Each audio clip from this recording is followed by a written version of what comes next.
Welcome to Tennis Spin, where we put our spin on your tennis. Got Coach Rob with me today. We're going to talk about the players that you cannot beat when they are on. Stay tuned.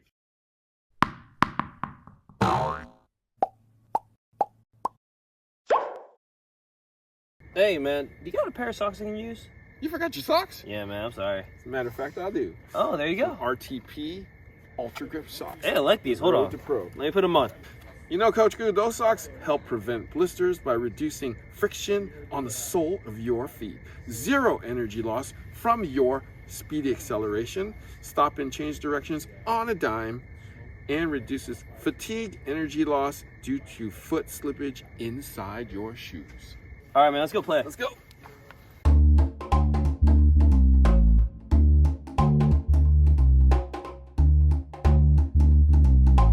Oh, man. What a session, man. Jeez. Good Wait, hit as usual. hold up. Oh. You didn't wear your shoes. Hey, neither did you. I guess we played without shoes. Because we didn't need them. Hey, thanks, guy. All right, so Coach Rob and I just watched the finals of the Australian Open Women's, and we want to congratulate Madison Keys for huge congratulations. Yes, came all the way after 15 years of being a prodigy. So, hey, 19th seed, taking out the seeds that she beat and the 1 seed to win it. yeah, That's huge. I want to send a shout out to Andy Gers too. You know, Andy Gers from Tennis Warehouse fame. He basically said, yeah, Madison's going to take it. And I said, no way. She got to beat Iga, and then she got to beat Sabalenka. And she did it. So, huge. First person in a long time to beat the number 2 seed and the number 1 seed in a slam. So, that is huge. Yep. Now, today's video, I want to talk about players like Sabalenka and Keys, because at least on the women's side, you cannot beat them if they are on, because nobody slugs it like that. Nobody can dictate pace. Nobody can dictate every point that they are in. When it goes in, you pretty much lost. Coach Rob, would you agree with me? Or you got to keep finding a way to stay out there long enough until maybe they're not fully on and they're a little off. And Right. then you can kind of try to, fight your way back into it. But yeah, the power of that game is very impressive. Right. You bring up a good point, though, and that is why they don't dominate that number 1 seed for a long, long time. Because in order to play at that level with such power and intensity, I mean, you need to be like zoned in on your game. I mean, I stayed up on Thursday until 5 in the freaking morning watching Iga and Keys go to a 3rd set tiebreak. And literally, Iga was just top, just getting it back. Let me find my thing. Mess up, right? Madison, when are you going to mess up? When are you going to hit it wide? When are you going to make an unforced error? That's what she's counting on, for you to screw up. But that's kind of the only way they can kind of win. Like, just strategy, get it back, put it in the right spot.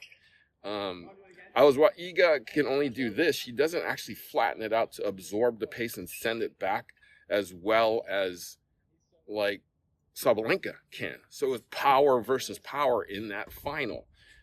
There is nobody in the men's side that does that, though, right? I think they somewhere do it with the serve. Okay. When you have big servers or the serve bots, those guys, obviously aren't top in the world, but they can get hot. And if you can't return their serve, you got to be able to find a way in a tiebreak to win it.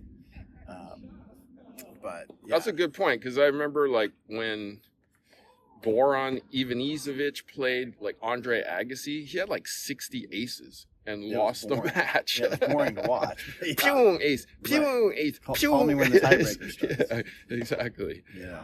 But like that's how you control it. But then but you still lost with 60 aces though.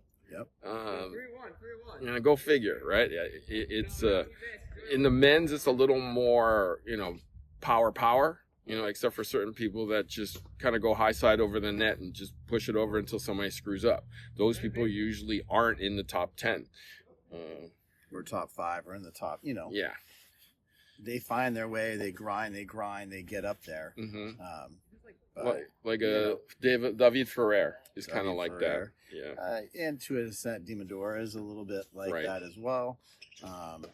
They rely on their athleticism and defense to keep themselves in the play and, just make you have to keep hitting great shot after great shot. And, Right. and Djokovic, to an extent, his amazing defense, Mm-hmm. he's on the defense, you've hit a great shot, you think you've hit a winner, and he hits it deep into the corner back at you. Right. And you're like, that's not supposed to happen. And he's, made a long career being one of the best ever, Right. being able to defend out of the corners and serve and hit his spots and be an amazing returner.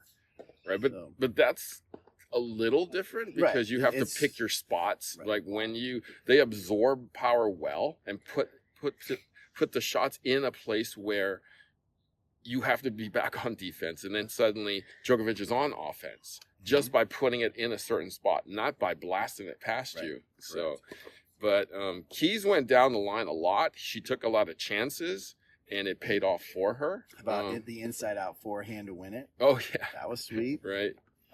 Yep. And I mean, Sabalenka seemed like you were saying she was on her heels a lot. Yeah, that was one of the things in the interview one of the things I was reading after was that, early on she was a little bit on her back foot and Madison was hitting her shots and she kind of got it back in the second set where she was able to make a good push and win that second set. And then now it's in the third set and anybody can win it. It's going to be a dogfight. Yeah, definitely. It's tough because nobody really hits like Sabalenka, right? So you're facing an opponent that's like your mirror image. Right. And unless you're hitting with a guy who's like slugging it out with you in practice, you're not seeing that with anybody else on the women's tour. Right. So it's a little difficult. And she's definitely not used to seeing that kind of ball coming back at her that's absorbing her pace and then sending it back even faster. I think there was a serve from Madison that was 120 miles an hour, which came at the right time. She won. I don't know if she aced it or it definitely came like when she needed it. But I feel like the serve speed was about 100 to 106 miles an hour. Maybe it was just the nerves, but Sabalenka was definitely dialing that serve back a little bit. Did you notice? She was struggling to serve, so that didn't help at the early beginning. Did you see the part when she was pointing to her racket, to her box? She said, racket, racket, right? I think the racket had either the strings were too loose for her or there was something going on with the racket. Either the weighting wasn't right or something, but she's like, there's something wrong with the racket. And I'm surprised it didn't send some rackets back to get maybe strong. They did and didn't show that. Yeah. But she wasn't quite right with her equipment. So I think she definitely needed fresh strings that were a little tighter, just to give her a little more confidence to slug at it. But you didn't see that part, huh? She pointed to the racket. I missed that part. Yeah. But guys, are you that type of person?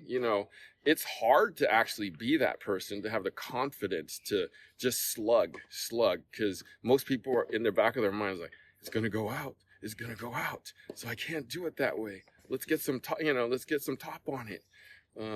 Right? I mean, how many people have you ever coached that just, I'm going to slug it out no matter what?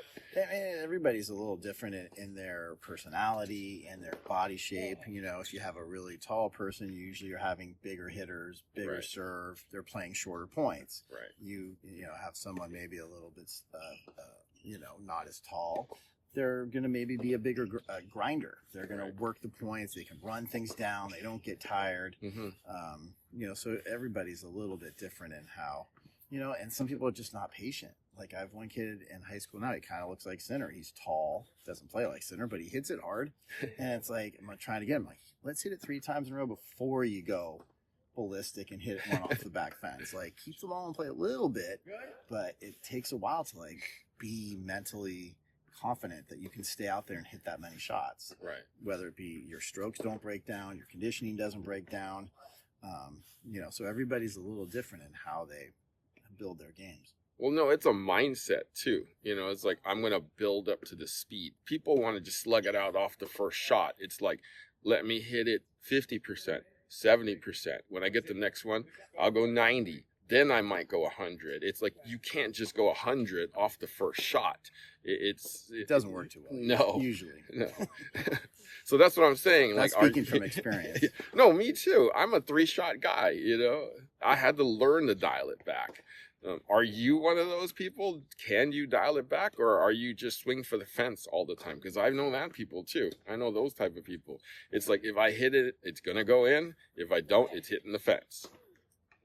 Right? Yep. So, well, let us know if you are that person, though. And if you, and what you do, and how much do you win? Go Drop, thank you so much. Sure. Congratulations again. Yep. Way to go, Madison. Guys, thank you for watching Tennis Spin, where we put our spin on your tennis.